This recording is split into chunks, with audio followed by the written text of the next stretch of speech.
সম্মানিত মুসল্লিয়ান ইকরাম, আজকে আমরা আলোচনা করব জিহাদি তামান্না নিয়ে।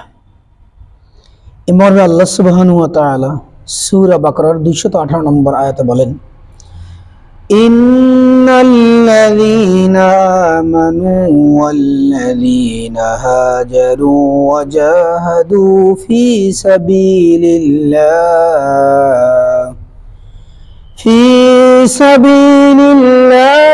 উলাইকা ইয়ারজুনা রাহমাতাল্লাহ আল্লাহু গফুরুর রহিম। ইন্নাল্লাযীনা আমানু, নিশ্চয়ই যারা ঈমানদার, ওয়াল্লাযীনা হাজারু, যারা হিজরত করেছে, ওয়াজাহাদু ফি সাবিলিল্লাহ, আর যে ব্যক্তি আল্লাহর পথে জিহাদ করে, উলাইকা ইয়ারজুনা রাহমাতাল্লাহ, আর তারাই আশা করতে পারে আল্লাহ সুবহানাহু ওয়া তাআলার রহমতের। আল্লাহু গফুরুর রহিম, আর তিনি ক্ষমাশীল ও পরম করুণাময়। এখানে কথা হচ্ছে যে নিশ্চয়ই যারা ঈমান এনেছে এবং হিজরত করেছে। হিজরত অর্থে এখানে এমন হতে পারে যে গুনাহগুলোকে ছেড়ে দেওয়া এক। দ্বিতীয়ত হলো হিজরতের জন্য আপনাকে যে কোনো জায়গায় আল্লাহর দ্বীন কায়েমের জন্য যেতে হতে পারে। দ্বীন কায়েমের জন্য যে কোনো জায়গায় যে কোনো পরিস্থিতিতে আপনাকে মোকাবেলা করতে হতে পারে, এজন্য আপনাকে সেটা করতে হবে ইনশাআল্লাহ। আর এরা যারা এটা করবে তারাই আল্লাহর রহমতের আশা করতে পারে। বলা যায় যে আল্লাহ সুবহানাহু ওয়া তাআলা এদেরকে ক্ষমা করবেন, এদের উপর রহমত নাজিল করবে। তাই আসুন, যদিও বা আমরা হিজরত দেখেছি, রাসূল সাল্লাল্লাহু আলাইহি ওয়াসাল্লামের সময় মক্কা থেকে মদিনায় হিজরত করেছিলেন একমাত্র দ্বীন কায়েমের জন্য।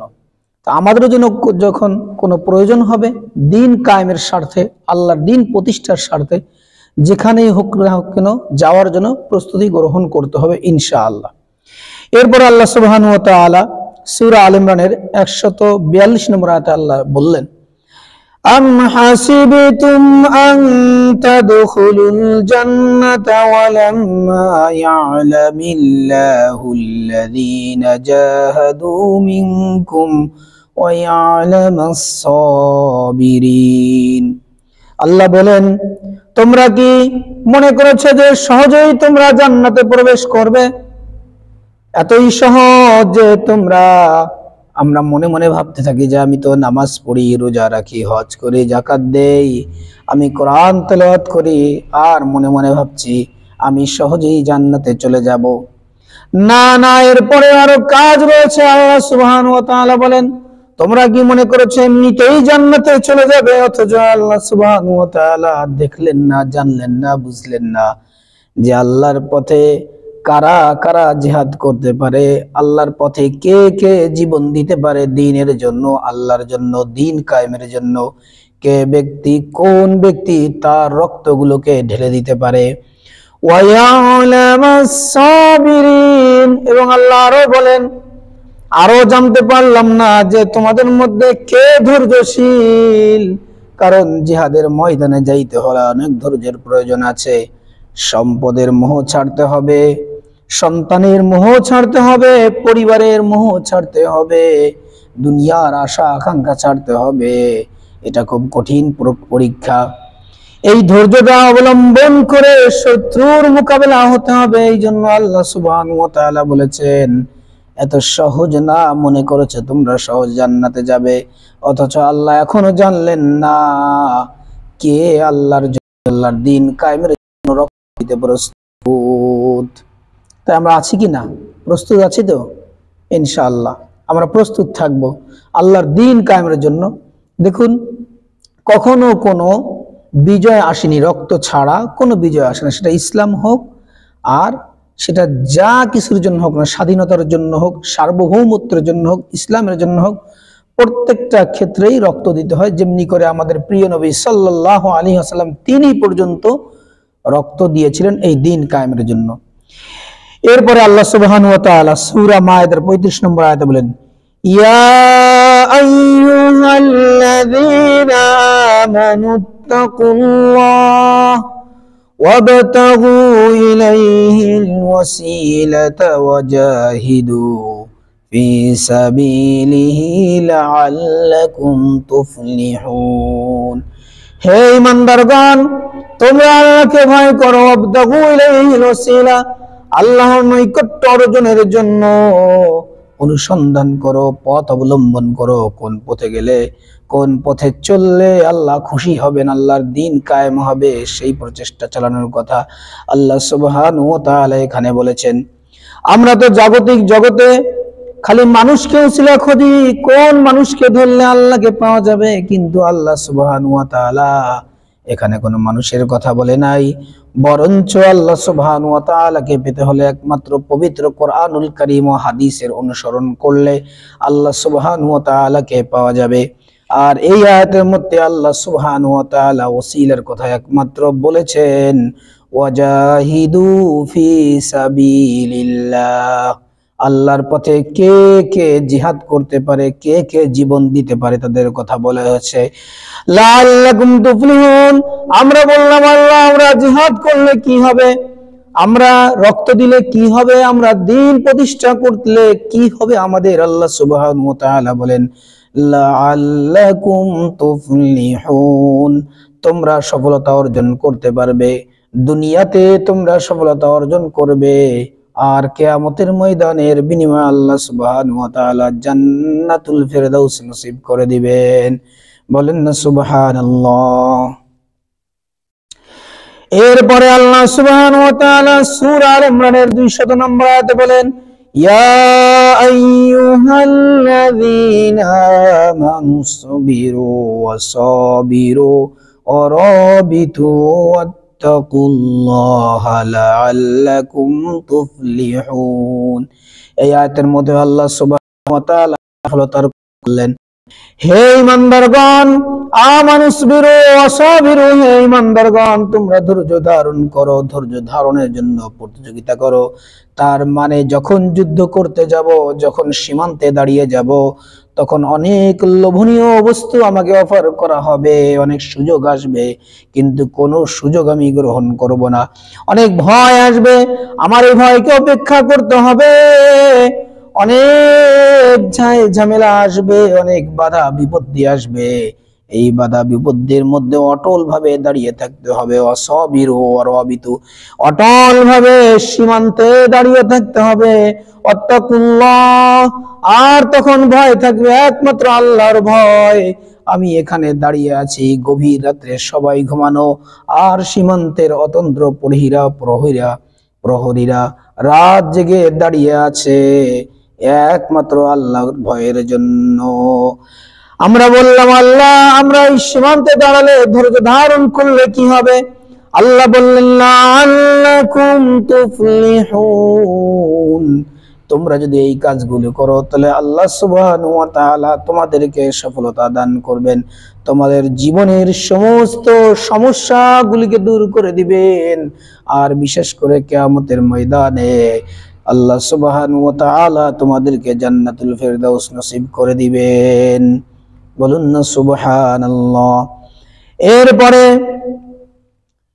জিহাদ যদি করতে হয় তাহলে কিভাবে করতে হবে মর্মে রাসূল পাক সাল্লাল্লাহু আলাইহি ওয়াসাল্লাম বলেন নাসাইর বর্ণনায় রয়েছে আবু দাউদের মধ্যে রয়েছে আনাস রাদিয়াল্লাহু তাআলা আন্নান নবী সাল্লাল্লাহু আলাইহি ওয়াসাল্লাম قال জাহিদুল মুশরিকিনা বিআমওয়ালিকুম ওয়া আনফুসিকুম ওয়া আলসিনাতুকুম আনাস রাদিয়াল্লাহু তাআলা হতে বর্ণিত নবী সাল্লাল্লাহু আলাইহি ওয়াসাল্লাম বললেন তোমাদের মাল তোমাদের জান ও কথার দ্বারা মুশরিকদের বিরুদ্ধে সংগ্রাম চালাতে থাকবে অর্থাৎ নিজের জীবনের বিনিময়ে প্রয়োজনে পরিবারের বিনিময়ে সম্পদের বিনিময়ে সমস্ত কিছুর বিনিময়ে আল্লাহর দ্বীন কায়েম করার জন্য মুশরিকদের বিরুদ্ধে সংগ্রাম চালাতে হবে এ ব্যাপারে মুত্তাফাকুন আলাই অর্থাৎ বুখারী মুসলিমে একটা হাদিস এসেছে রাসূল সাল্লাল্লাহু আলাইহি সাল্লাম বলেন লা ইউমিনু আহাদুকুম হাত্তা আকুনা আহাব্বা ইলাইহি মিন ওয়ালিদিহি ওয়া ওয়ালাদিহি ওয়ান নাসি আজমাইন। রাসূল পাক সাল্লাল্লাহু আলাইহি ওয়াসাল্লাম বললেন, হে আমার উম্মতেরা, তোমরা কি পরিপূর্ণ মুমিন হতে চাও? ওই ব্যক্তি ততক্ষণ পর্যন্ত পরিপূর্ণ মুমিন হতে পারবে না, ইমানদার হতে পারবে না, যতক্ষণ না পর্যন্ত সে আমাকে, তার সন্তান, তার সম্পদ সন্ততি, তার নিজের জান মাল থেকে আমাকে বেশি ভালো না বাসবে, তাহলে ওই ব্যক্তি পূর্ণ মুমিনদার হতে পারবে না।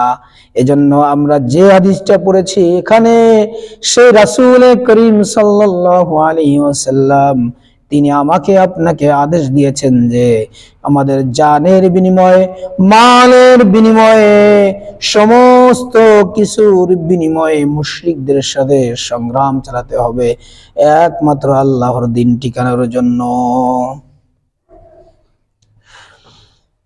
সম্মানিত উপস্থিতি, এবার আমরা দেখব সীমান্ত প্রহরীদের মর্যাদা। আমরা যারা সীমান্তে কাজ করছি, সীমান্তে চাকরি করছি, রাত জেগে আমরা যে প্রহরায় রয়েছি, সমস্ত মানুষ ঘুমিয়ে থাকে আর একমাত্র এই সৈনিকেরা রাত জেগে পাহারা দেয়। সীমান্তের মানুষের আস্থার ও বিশ্বস্ততার, নিরাপত্তার প্রতীক হচ্ছে একমাত্র সীমান্তের অতন্দ্র প্রহরী এই সৈনিকরা। তাদের কি মর্যাদা, এ ব্যাপারে রাসূল সাল্লাল্লাহু আলাইহি ওয়াসাল্লাম বলেন, হাদিসটি বুখারী ও মুসলিমের মধ্যে আসছে। عن سهل بن سعيد رضي الله تعالى عنه قال قال رسول صلى الله عليه وسلم رباط يوم في سبيل الله خير من الدنيا وما عليها। সুবহানাল্লাহ। সাহল ইবনে সাদ রাদিয়াল্লাহু তাআলা থেকে বর্ণিত, তিনি বলেন রাসূল করিম সাল্লাল্লাহু আলাইহি ওয়াসাল্লাম বলেছেন, আল্লাহর পথে একদিনের সীমান্ত পাহারা দেওয়া দুনিয়া ও আখিরাতের মধ্যে যা কিছু আছে তার থেকে সর্বাপেক্ষা উত্তম। সুবহানাল্লাহ। দুনিয়ায় যা কিছু আছে সবচেয়ে উত্তম হবে একদিনের অথবা এক রাতে কেউ যদি সীমান্ত প্রহরায় থেকে থাকে। সুবহানাল্লাহ। বলুন তাহলে আমাদের কতটা মর্যাদা, আমাদের কতটা মান মর্যাদা, আমাদের কতটা মর্যাদা, কতটা ফজিলত আল্লাহর দরবারে রয়েছে। এই জন্য আমরা কখনো আশাহত হব না, নিরাশ হব না যে এই চাকরি করে কিছু করতে পারলাম না, কিছু করতে পারলাম না, বাড়ি করতে পারলাম না, গাড়ি করতে পারলাম না। না না ভাই, কিয়ামতের ময়দানে আমার আপনার জন্য সব কিছু অপেক্ষা করছে।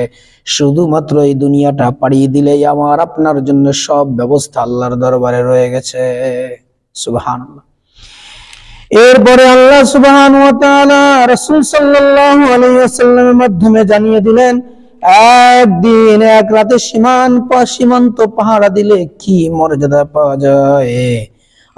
سلمان الفارسي رضي الله تعالى عنه قال سمعت رسول صلى الله عليه وسلم সালমান ফারসি রাদিয়াল্লাহু তাআলা বলেন, আমি রাসূলুল্লাহ সাল্লাল্লাহু কাছে শুনেছি, ইয়াকুলু, তিনি বলেন, রিবাতু ইয়াউমিন ওয়া লাইলাতুন ফি সাবিলিল্লাহ, সীমান্তে এক রাত অথবা একদিন কেউ যদি প্রহরায় থাকে, খায়রুম মিন সিয়ামি শাহরিন ওয়া কিয়ামিন, ওই ব্যক্তি যেন সারাদিন সিয়াম রাখলো, সারা রাত সালাত আদায় করলো এবং সারাক্ষণ কোরআন তেলাওয়াতের মধ্যে থাকলো।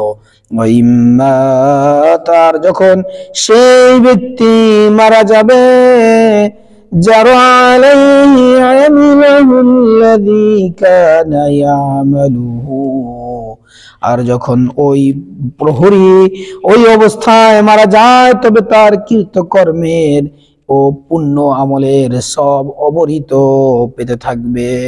সুবহানাল্লাহ। তার জন্য সর্বক্ষণিক, শুধু কি তাই, রিজকুহু ওয়া আমিনাল ফাতান, অর্থাৎ তার জন্য রিজিকের ফয়সালা ওই কবরে বসে বসে ওই ব্যক্তি রিজিক পেতে থাকবে। ওই ব্যক্তির কবরে আল্লাহ সুবহানাহু ওয়া তাআলা রিজিকের ব্যবস্থা করে দিবেন। সুবহানাল্লাহ। তাহলে আমরা আমাদের এত ছোট কেন মনে করছি, যেখানে আল্লাহ সুবহানাহু ওয়া তাআলা এতগুলো ঘোষণা আমার আপনার জন্য দিল, তাই আসুন আমরা যারা সীমান্তে প্রহরায় রয়েছে, আল্লাহর উপর ভরসা করে, আল্লাহকে ভয় করে, একমাত্র তার ভয়ের জন্যই আমরা আমাদের এই কাজগুলোকে সুন্দরভাবে করার চেষ্টা করি, ধৈর্যের মাধ্যমে করার চেষ্টা করি, নিষ্ঠার মাধ্যমে চেষ্টা করি, আনুগত্যের মাধ্যমে যদি আমরা করতে পারি, তাহলে আল্লাহ সুবহানাহু ওয়া তাআলা আমাদেরকে অবশ্যই অবশ্যই নাজাতের ফয়সালা করে দিবেন। আল্লাহ আমাদের আমল করার বোঝার তৌফিক দান করুক, আমিন।